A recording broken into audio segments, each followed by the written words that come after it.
I think everything's on the table right now as it relates to Iran, especially if they are running out of weaponry and missiles. They could resort to cyber incidents and cyber attacks.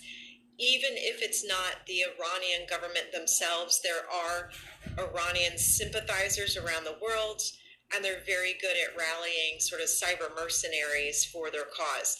So we could see Iran strike everything from everyday citizens to US elected officials, media outlets, as well as critical infrastructure. They're going to look for something that might be high impact, very visible, and very inconvenient. Iran could look at, for example, the SCADA, look at the control systems for energy, utilities, water. And we've seen successful and some not so successful attempts over the past decade from Iran as it relates to that critical infrastructure. They can also do things that are sort of annoyances, if you will, sort of like cyber vandalism, distributed denial of service attacks, sending tons and tons of internet traffic to websites, whether it's government agencies, media, or critical infrastructure such as financial services. Again, these are things that have been in their playbook over a decade.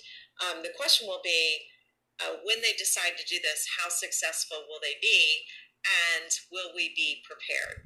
We're at a stage in the conflict now where it appears that Iran could be desperate, and desperate times call for desperate measures. And this is where they could say, you know what, if we're going to be on our heels, we might as well be at our keyboards.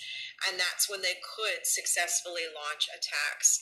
I do have a lot of faith and confidence that a lot of private sector enterprises and our critical infrastructure and government organizations have done the best job they can to prepare for something like this. But again, it would be a lot of hubris to say, we're ready, bring it on, and they're not going to be successful. We have to be cautious, we have to be vigilant, and we all have to be aware that there could be some unknown open doors, if you will, things like antiquated systems used for remote maintenance access. Those are pain points. Things like we don't realize that an administrator account has been in a recent data breach and the password is available for somebody to try and reuse it somewhere. There's different things that can be chinks in the armor that aren't as obvious to us on sort of our everyday to-do list.